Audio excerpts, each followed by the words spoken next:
Ginoo.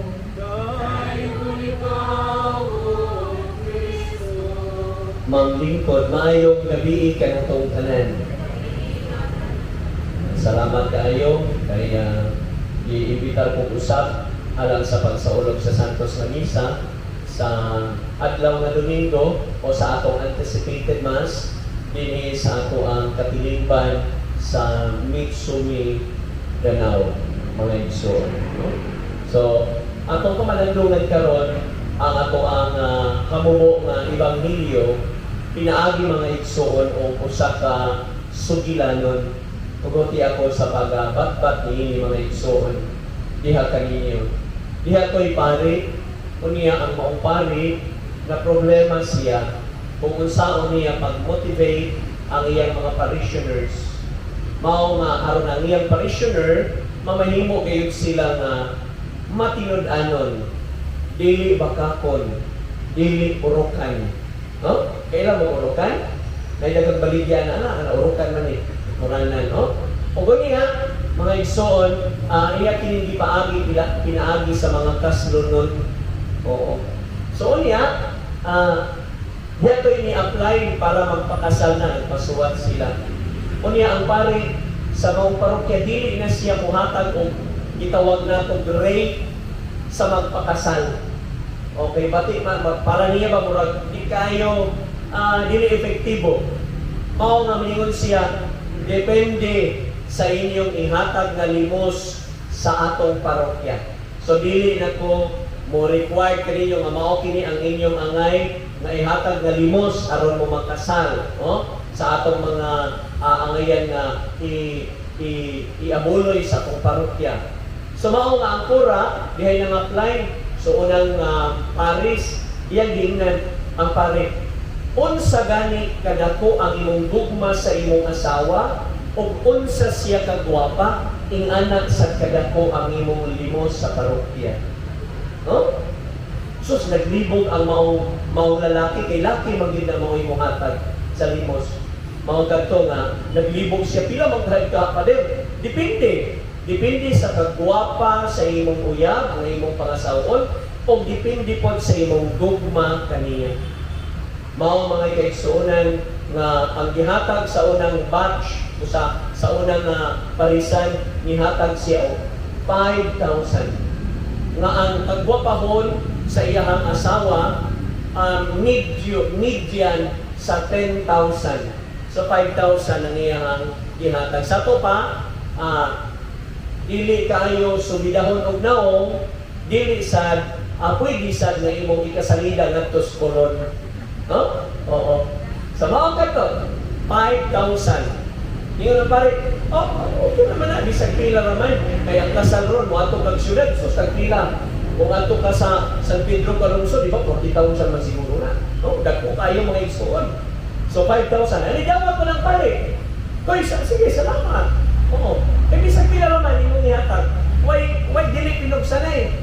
Mga igsoon mo, ninindot, ingana. No? So karon sunod si Mana, diha na bilain kay dunganon naa naman sila schedule daan the next month. O niya, ang ikaduha nga batch, mga igsoon, hindi na napagspare, mao na ang kagwapahon o gagugma sa imong pangasawunon magdepende sa imong ihatag nga limos. Wala pa din, wala na dito katong fix nga kinahanglan 15,000, mao ni dili ako niya na kay mura magdili epektibo. Oo, sa atong parokya. Oo. So, mao ka to. Ningon na yung laki, kanang, pwede ra pa din, kanang tagaan, pumatag lang ko, ipalipan ako glamas ang uban niya, baboy, san pa niya, manok, pwede ra 10,000 pa din, dipindi mo. Oo. 10,000, siguro, guwapa yun na ang imo para sa unon. O, tanawa lang ito sa gawas pa din, na mga ito naglingkod sa opisina. Mo ito ni Barong ang pare, iyang gitanaw nga ito sa gawas. Oo, tanaw niya nga ito sa gawas. Tuod ba, pagtanaw niya nga ito sa opisina, uy, guwapa yun ang babae, bisag na to. No? Kung dito ka man, guwapa yun ang babae, mga igsoon. So, mao ka ito, naku, guwapa yun ay, mao na yung 10,000. Oo. Sige, kaya pala, sunod buwan, kaslo na mo. Oo. Salamat, Padrihan, ako man namang interview. Pumalihan to, diyan ikatulog. Ngakas lunon. Niya sa padre, pagkasalo ng tabi padre. Sige, pila man yung tao na mo ang obligasyon sa parokya? Wala man ko mo tuan doon, wala ko mo set of kanini ang exact amount na inyong ilimos, bisag pilara. Depende sa kagwapahon o sa dugma nimo sa imong pangasaw ko nun. Moto nga, ni ko taon ko ang kuan, ang laki niya. Sige, sir, putot. Kaanas yung bulsa nila? Oo. So, suman, nakuutan din taon, ang iyang bidang kwarta. Ihatag siya, 5 pesos. 5 pesos. Ingon din siya, Dong, tinuod, gawa ka magdago-dago. Wala pa din, tinuod, di pa din. 5 pesos ra ang gugma nimo sa imong asawa. Di lang kay 5 pesos, padre. Tanawa, ngadto stand sa gawas, tanawa ngadto tuwa dito akong asawa. Tuod man, di barog ang pare. Di barog ang pare. Ni ato sa gawas. Sus, pag-adto niya sa gawas, nagkita niya mga igsoon ang maong pangasawunon sa maong laki sa ikatulong nga parisan. Nakita niya ato stand dito sa gawas.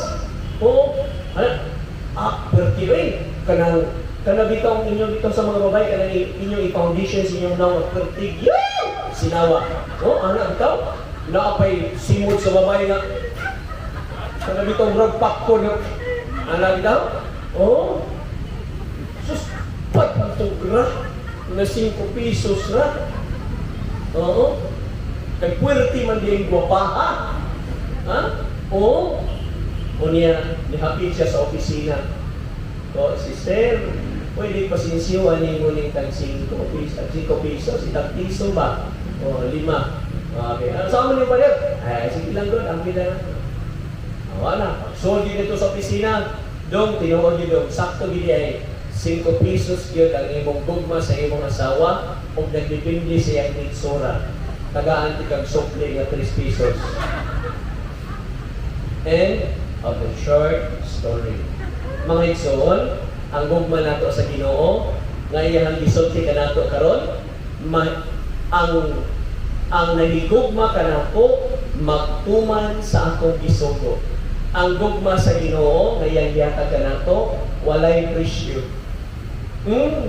Walay presyo. Nga naman, mga igsoon, una, kaya gugma sa Ginoo, tiunay. Walay sukdanan ang gugma sa Dios. O iya kining gitudlo nato mga igsoon, no matter what happened to our life, kita mga igsoon, tiunay ang gugma sa Dios. Mauna nga, bisag unsa ang mahitabo sa tong kinabuhi, di gyud tabiyaan sa Ginoo. Typhoon Odette, makaingon ta paghuyog na sa maong kusog kayong hangin, makaingon ta nga gibiyaan ka sa Ginoo. Tanawa, kung gibiyaan ka ta sa Ginoo, kamuunta nga niya ron rin ang iba na mga kayo mo. O anong buhi paman mo? Kung gibiyaan ka ta sa Ginoo mga igsoon, kung ang iyang dogma dito ra kutob, Jesus Maria y Jose, karon unta mga igsoon, dili ta makabangon, tanawa. Namangon ta. Nakadawat ta og 750 panahon sa eleksyon. Kung niya ato dayon gipariban, di ba? Gipariban. Na may promotion din hapon hangtod na may promo nga 750 ang riban. Dili ba sister? Hindi ko na lang ikatawa. Ikaw? Ikaduha nga sugilan. Duha rin ikapunto mga igsoon nga kung ipaambit ninyo. Diha to'y professor sa seminaryo nga guwapo kayo. Paskang guwapuha sa mga professor sa seminaryo. Mga tawag na po ani nga ang mga estudyante niya, mga seminarista, mga joker mo kayo. Sir, pagkagwapo namang yun niyo mo, sir. Bisag laki pa nga laki kayong himan, maibog sa imong kagwapo, ay salamat kaayo do. Mga to, sunod si Mana Family Day. Ang mga professor, mga minyo, o dili minyo, nangadto seminaryo kay Family Day yun. Dito na sa ito ang maong professor na gwapo, ni Adto, Kunya pag-adto niya mga igsoon, nagda sa iyang asawa. Uy, iya gitabi-tabi niya ang asawa, mahinhin ra bagyong kayo. Na magiuwawon. O kunya, nakita sa mga seminarista, nakugaw ang mga seminarista. Yun, hala kagwapo ni Seth. Ang iyang asawa mo lang nag-aliwas. Ha? Grabe mga igsuon. Oh? Mao gipangutan na ang mga maestro, Sir, kanang wa ka kailangan ng imong asawa. Kung ano man daw, kagwapo ni mo? Ang imong asawa, kadaghan na lang ito sa kuay. Kadaghan na lang ito sa asiras. Siya no, hindi magkakitag laing. Mao nga, mingon ang maong professor nato sa iyang mga seminaristas. Dong, wa man gud mo masayod o kinsa ni ang akong asawa. Siguro makaingon mo nga ang akong asawa dili gwapa. Pero kung pwede pa lang nga ang akong mata, akong lugiton, o niya akong ipuli sa imong mata, makaingon yun ka, magwapa ang akong asawa. Pero kung imong tanawon, Jesus, Maria, e Jose, kintawan, no? Kung sa ituyo sa itong Ginoo, dinhi ka nato mga igsoon. Nga gipasaligan ta sa Dios, nga human ang atong amahan o ang Ginoo nga mupuyo ka nato, kita nga midawat sa iyang gugma o nito man niini mga igsoon. Ang Espiritu Santo mao'y maggiya kanato hangtod sa iyang ikaduhang pagbalik nga kita nagpabilin sa Dios. No? Oo. Nagkana diay gitawag nato mga igsoon nga panan-aw nato, no, sa atong isikataw nga wala nato mauyoni. Kana mga igsoon mao'y reflection sa ato ang kaugalingon nga wala sad mauyoni nato diha sa atong kinabuhi. Kay ang tinuod di ay sa atong kinabuhi, doon ay butang nga nakauyon ta. Ang pando na po'y butang nga wa nakauyon, mga igsoon. Mao di ay nga makayon ka nga ang imong igsoon, ang imong silingan, salbahis nga naman. Ang imong amiga, kaniadto nga imong close kaayo nimo nga friend, karon pinaka best enemy na nimo, nga naman, mga igsoon, kay wa man kakauyon niya. No? Mao na nga ang Espiritu Santo mo maintain nato sa maong status o mode sa atong kaugalingon nga kita magpabilin sa maong gitudlo sa Ginoo kanato mga igsoon.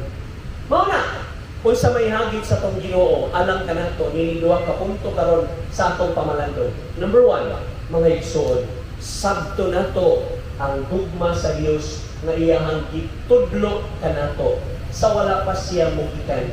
Ikaduha mga kaigsoonan nga hagit alang kanato mao kini nga diha sa gipasalig kanato sa Dios nga dili ta mahatlok sa daguok sa kalibutan, kita mga igsoon pila ni Kristo pagahagiton sa Ginoo nga unta ang imong nakapunan dili unta nimo mahikalimutan.